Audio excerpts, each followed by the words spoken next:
Welcome back to Bingo Topics, where we're going to look at a myriad of things connected with the Philadelphia Eagles. First up here, Haason Reddick and that saga, and it might be coming to a close, all the way to, man, the NFL being put on notice with the Eagles offense slated to be better, but man, it might be by leaps and bounds. What's up? It's your boy Cintron coming back at you with another analysis video, and kid you not, that's my real name.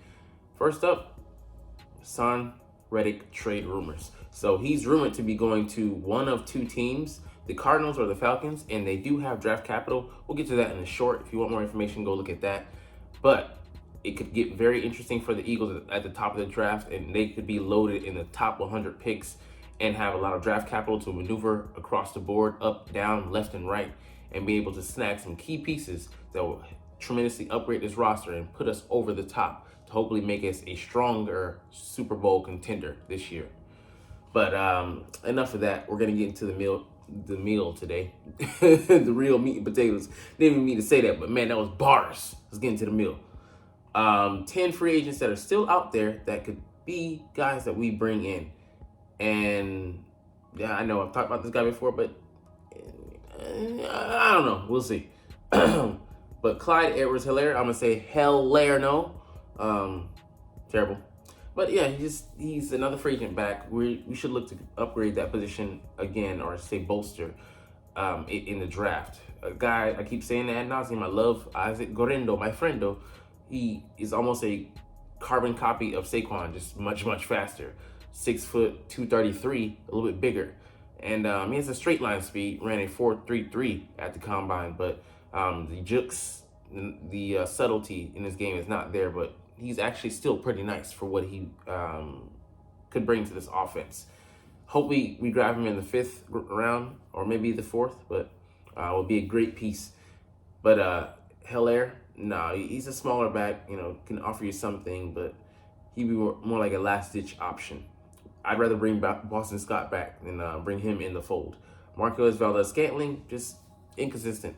For all the pizzazz that he could offer us, I just don't trust him in the big moments. As they should have won that game if he didn't drop that ball deep in the end zone in the 4th quarter. So there's that. A guy who I would love to bring here, DJ Chark, the former Lions receiver.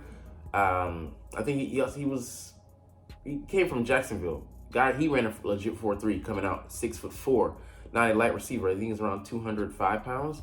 He can fly, and he's had some down years since leaving the Lions. I think he was there with the Panthers, maybe? I forget who was with last year, but it wasn't a noticeable journey for him.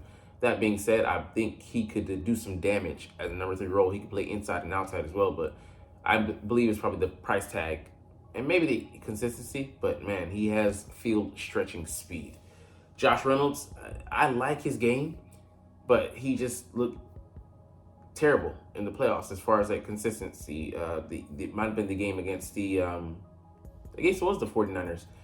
Dropped two balls, key balls in the NFC Championship game, and helped them to lose that game. If he holds on to that ball, I think he maybe he did fumble, but it was a terrible moment to come up small in, a big moment where they needed to, be the opposite. But otherwise, good tape, good average on the yards per catch. But yeah, man, it's the big moments. This guy I would love as a joker piece, but I believe that I don't know if we would have space for him because we have so many linebackers on the bill. And the safety, I think we would trust him enough in coverage. But Isaiah Simmons, the guy ran a 4.3 coming out of Clemson, athletic linebacker. Really tried to make him into a safety, kind of messed him over there a little bit. But Swiss Army knife, he has extreme athleticism. Jalen had to float the ball over him when he was playing for the Giants last year. And it was a beautiful attempt at defense, but he's not that guy, man. Kind of just a floater, to put him in fire terms. Doesn't really have a station house, not only just a position, but a team. Other teams are so reticently apt to hold on to him. So, take that for what it's worth. These guys actually be back. I wouldn't mind him as a depth piece, Zach Cunningham, but I don't know if I see where he fits on the roster as now, because like I said, I think we draft a guy at linebacker, and we might just be complete with that, with the guys that we have currently in house. Emergency option, cool. A stash house guy that we put on the practice squad, fine, but he might find work elsewhere. And Vontae Maddox, likewise, like he might, be able to find greener pastures, maybe on a veteran minimum deal, because nobody's gonna trust him. His body is just broken down over the last couple of years, and he just isn't dependable. But at a cheap rate, sure, man, I would be fine with another 1 year rodeo. But you can't depend on the guy. Adoree Jackson just doesn't offer you much at this point in his career. The game breaker that he looked to be early on when he was drafted by the Titans, no longer that player. And he's in steady decline. He's worse than, I'm not going to say he's worse than Bradbury, but he's definitely worse than Darius Slay. Justin Simmons, the price tag, just got to believe he's trying to make too much money. And I'm reticent to go with a roster that has another 30-year-old at safety. Micah Hyde, even worse than that. Even though he could give you, I think, some quality play. He's too old. All right, next up, the Eagles sign another quarterback, or bring another quarterback into the fold in Will Grier, the former Dallas Cowboys and I think Panthers quarterback. Infamously threw 4 picks, I think, in one game. But, decent option as far as a number 3 quarterback. But he still has to beat out Tanner McKee. I don't think this is anything more than a camp arm, to be honest with you. But he's a guy that's familiar with Kellen Moore's system there, coming from his time in Dallas. And that he could be useful in that role, teaching. But other than that, nothing really. This isn't really even a blip on the radar. So just something to take note of. All right, let's see here. Devin White, one of the best value signings for free agency, especially he signed it in the second week. His deal it'd be interesting. I would love to look at the numbers. His numbers might not be too far behind Frankie Louvu, the Panthers offensive outside linebacker, came over from the Panthers to Washington on the 3-year, $31 million deal. That being said, I love this. This sums it up for me in everything here. White is a top 10 player at his position when he's at his best. And the Eagles were fortunate to snag him in week 2. Exactly. People poo-pooing on him, saying that for years PFF has given him horrible grades. PFF on that front, man. I mean, they're just throwing some shit out there. But and just their grading system, what is it? What is the formula that they're using? The formulaic approach. It's been obviously wrong with it in some other regards, but they're a good reference to look at, but it shouldn't be your one-all, be-all in shop to evaluate a player. Is that good for, just taking a casual glance and then going to look at the tape yourself. And you still see a player who's flying around, who's fast, picks off balls naturally like he's, a safety. And, looks like a smaller player in that body that he's moving around in pulse. But a top 10 player, can you say that any of our guys look like a top 10 player last year? Or have they ever in their careers? No. You can emphatically say no. So I don't get the hate for him when you just look at the tape and, like I said, mitigating the circumstances, he wasn't happy to be there. And it affects his performance, but I believe he's going to be surrounded by the best talent he's had in his career. And that's saying a lot since they had, a talent at safety there, a running mate and linebacker, and, some guys on the front, but I don't think he's seen a front like this where he's going to be able to play. He's had the luxury of playing it in front of a front like this who keep him clean. So, I think, man, he's just going to be a playmaker and fly around and make plays, but that's just me. All right, let's jump into a mock draft and see where we're looking at. This is version 9, so they've been doing it for a while. Kool-Aid McKinstry, I wouldn't be mad at the pick. Go and turn it in. That's cool with me. Granted, we might have some extra draft capital by way of Reddick being traded. Love this value pick here. Kingsley Tumataya out of BYU. In previous years, he might be a first rounder, but I think this is actually the slot where he should go. Still needs some development. Hugely, immensely talented, athletic guy. 6'8", I believe, 315 or so. Still a young guy. I think he's a sophomore, redshirt sophomore, or could be a junior. but he's pretty young. And could just redshirt behind the lane and learn the freaking ropes and then be a beast when we unleash him eventually. Junior Colson, I like him, but I like him at the top of the third round. We don't have a third round pick, but I think he is a talented guy, and he's not too far behind the guys that I like at the top. Peyton wants to be number one, and then Cooper, Edgerrin Cooper being number two. I still see Edgerrin Cooper being on the board, so I don't understand why we would make that pick, but I think this is them assuming that he'd be gone.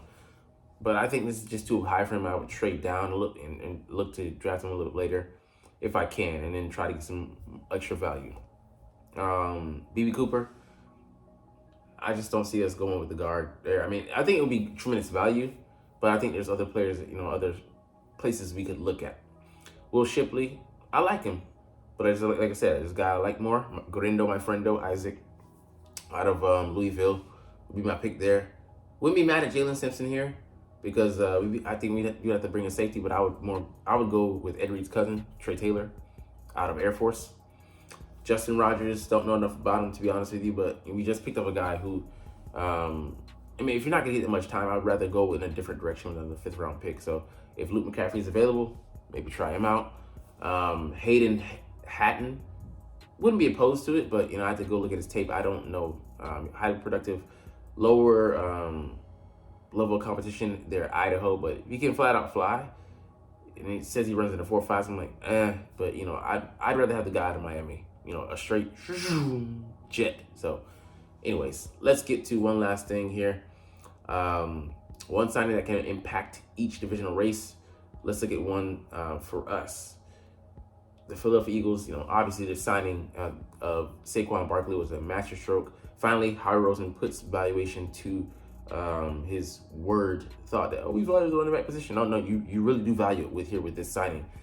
And him being able to hurt the other team so that we're stealing from the division rival, which bolsters our ranks and kept him also out of Dallas Blue. And, we're adding him to our rank, our stable. We haven't had a back like this in quite some time. And, him being like a 3-down back, passing game, being able to run routes, a lesser effective Christian McCaffrey, and the pass pro, he's excellent at it. I think he had the highest grade last year, but he was like a 75 or something like that. And it's not out of 100, I don't think. But anyways, even if that's compared to like tackles and stuff like that, that's pretty damn good.